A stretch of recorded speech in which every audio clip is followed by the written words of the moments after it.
There was a made-up clown named Pennywise who would haunt and strike terror in little kids. But in the 70s, the suburban city, the plains of Chicago, will never forget the real serial killer clown, John Wayne Gacy. Worried parents reported their sons had disappeared at the police station and were told most runaways return home within 3 or 4 weeks. But one really disturbing disappearance of a 15-year-old boy, Robert Piest, uncovered multiple bodies and the most insane and psychotic acts of an individual that you will ever see.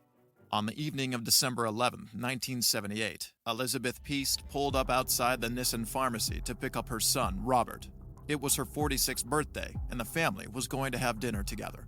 Robert had some more good news.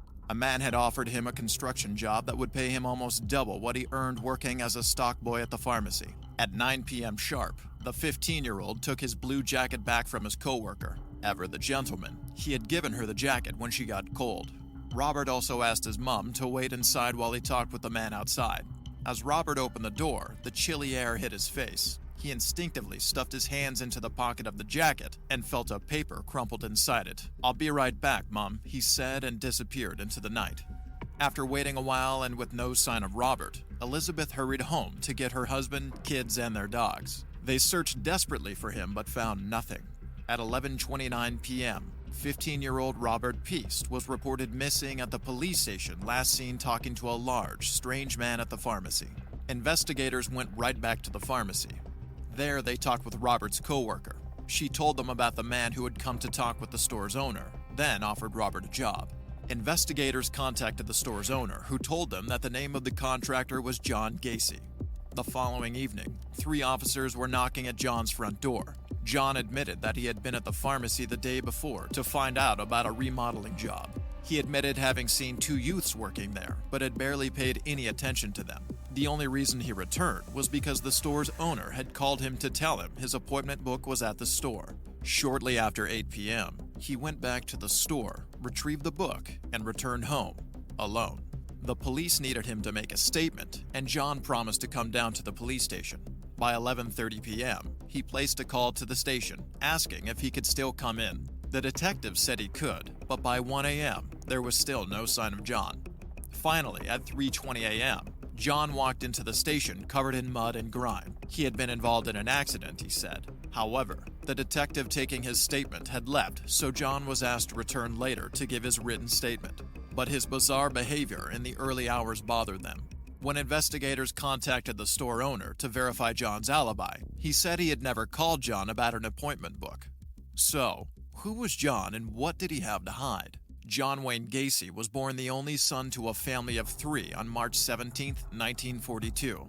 John's relationship with his mother was affectionate and grew to enjoy the same things she did, flowers and music.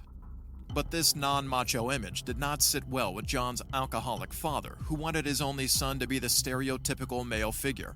Oftentimes, he called him a mama's boy and a sissy. When John was just 4 years old, his father beat him with a leather belt for disarranging components of a car engine he had assembled. These assaults followed John well into adulthood. Finally, at 20, John broke away from his father's thumb and ran away to Las Vegas, Nevada, where he got a job as a mortuary attendant. For 3 months, John lived with a cousin or slept on a cot behind the embalming room, observing morticians embalm dead bodies and occasionally serving as a pallbearer. One evening, John was alone in the mortuary with the body of a deceased male teenager. A 20-year-old John climbed into the coffin and embraced and caressed the body.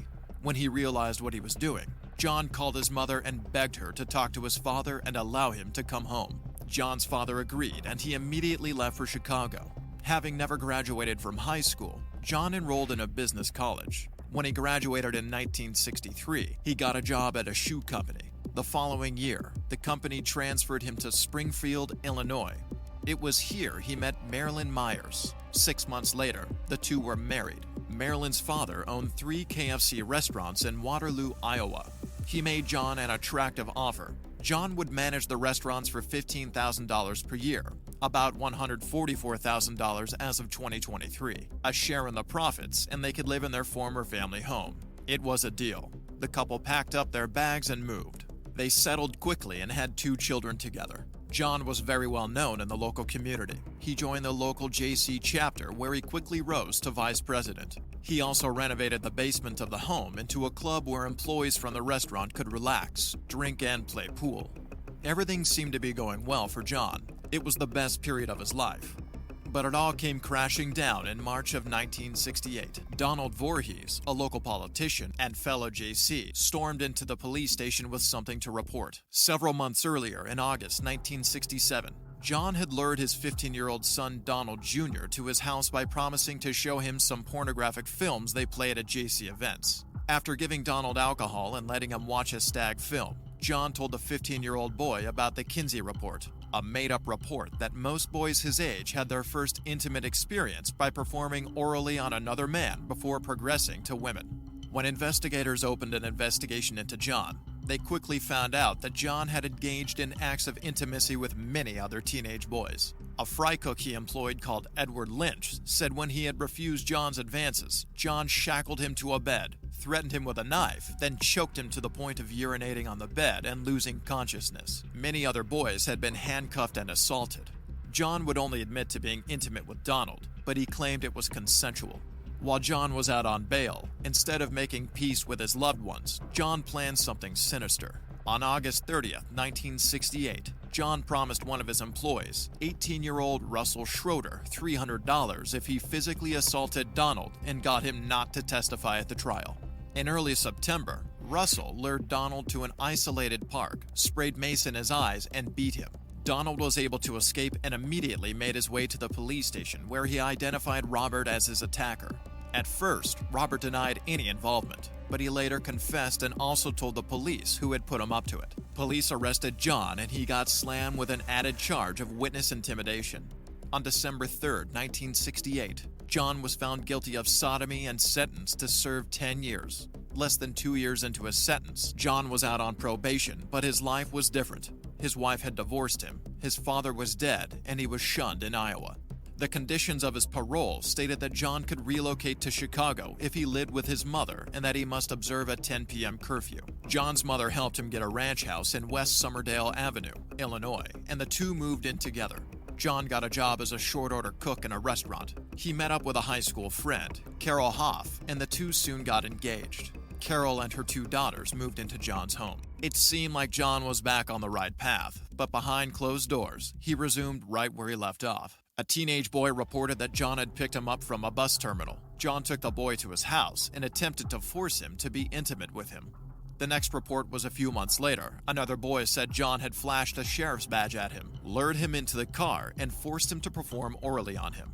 Unfortunately, these incidents never made it to the Iowa Board of Parole, and in November 1971, John's parole ended, and the records of his criminal convictions were sealed. John and Carol were married in 1972, and his mother moved out.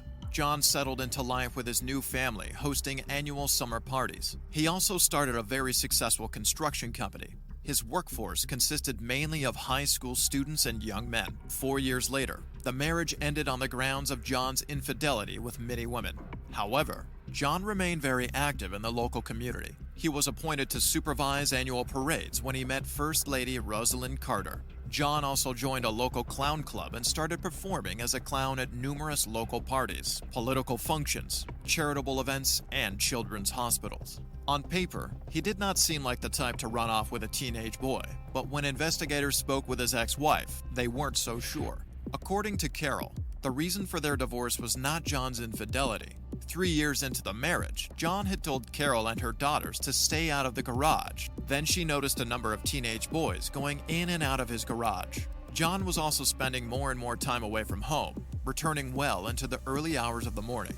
One day, she stumbled on gay pornography magazines, men's wallets, and their IDs in a kitchen cabinet. When she confronted John about it, he angrily told her to stay out of his business. By then, they had stopped being intimate. She also mentioned an instance when an employee had shown up at their home and beaten John black and blue in their front yard. John claimed it was because he had refused to pay him for some bad painting, but she always suspected there was something more to the story, especially when the boy turned up missing.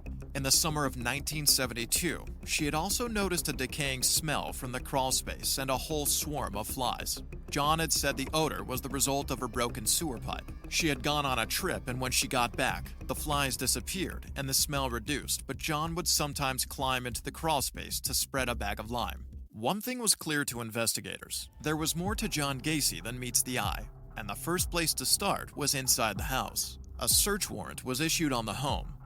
There they found police badges, a syringe, and a hypodermic needle, as well as handcuffs and books on homosexuality. There was also a high school ring with the initials JAS, various driver's licenses, underwear too small for John, and a receipt for a roll of film, but no evidence that Robert Piest was in the house. John was released from police custody that night, and around-the-clock surveillance was assigned to him to monitor his every move. At first, John was carefree with the surveillance team. He teased them by breaking traffic laws. He also started inviting them to join him for meals in restaurants and occasionally for drinks in bars or at his home, where he talked about his business, marriages, and what he did as a registered clown. At one point during the conversation, Gacy remarked, "Clowns can get away with murder." But soon, the constant surveillance started to tell on John. He was unshaven, worn down, and drinking heavily. The clown wasn't smiling anymore when he asked his lawyer's office to prepare a $750,000 civil suit against the police department, but he continued to invite the surveillance team into his home. One time, the pair went in, and while one officer chatted with John, another used the excuse of using the toilet to search the home for one particular item. What John didn't know was that the officers weren't accepting invites into his home because of his charming personality. The high school ring police had found was linked to John Zeke, a 19-year-old who had disappeared 2 years earlier. His mother told investigators that some things had gone missing in his apartment, including a Motorola TV and his car. They found the car with a man who said John told him he had bought the car from a boy who needed money to move to California. Investigators suspected John had kept the TV. The officers saw a TV that matched the model of the reported one in John's bedroom, but he couldn't get the TV's serial number. While he was using the toilet, the hot air furnace forced a vile odor from the crawl space through the room's heating vent. It was a smell that John had always told his ex-wife, Carol, and any house guests was from a moisture buildup. But the policeman instantly recognized it for what it was: human decomposition. Investigators also caught a break with the receipt for the roll of film they had found in John's house. Robert's co-worker at the pharmacy said Robert had lent her his coat when she got cold. She had forgotten the receipt in the pocket when Robert had taken it back. That admission placed Robert in John Gacy's house. As more people around John were questioned, a very disturbing pattern started to emerge of boys around him disappearing. All of them were former employees of John, all around the same young age. There was 18-year-old John Butkovich, 19-year-old William Bundy, 17-year-old Gregory Godzik, 19-year-old John Zeke, and 25-year-old Charles Hatula, who had been drowned in an Illinois river earlier that year. There were also numerous allegations from the boys who had worked at John's company that he often propositioned them for sexual favors in exchange for financial assistance or promotions. One in particular stood out: a battery charge by Jeffrey Ringall. Jeffrey reported that he was walking home from a bar that evening when John pulled over and offered the man a ride.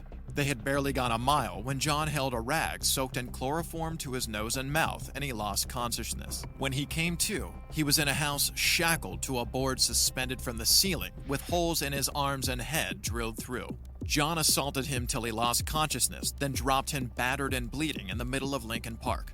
On December 21, 1977, investigators had enough to issue a second search warrant on John's home. As though sensing his time was up, John's movements that day were erratic. He went to his lawyer's office, then a gas station where he handed the attendant a small bag of cannabis while saying, "The end is coming. These guys are going to kill me." Then he drove to the home of a fellow contractor, all the while holding the rosary and praying. Investigators decided it was time to take him in. John was arrested on charges of possession and distribution of cannabis. At the same time, the second arrest warrant to search his home was approved. When officers arrived at John's house, they found out that he had deliberately flooded the crawlspace with water. After evacuating the water, they began digging the area. A few minutes later came the words that would haunt them for years to come: "I think this place is full of kids." But none of them was Robert Piest. What had started as the search for one missing boy had become so much worse. Once John had heard that the police had started digging up bodies, he came clean. He had murdered over 30 people. 27 were buried in the crawlspace and basement. He even sketched the burial locations in his basement. When he ran out of space, he began dumping bodies in the Des Plaines River. 5 victims were disposed of this way, one of which was Robert Piest, John Gacy's final victim. On the night John showed up muddy at the police station, he had been dumping Robert's body in that river. After Robert had left the pharmacy, John had lured him to his house to talk about the summer job. He duped the teen into putting on some handcuffs before assaulting him. Just an hour after Robert had told his mother to wait for him, he was dead.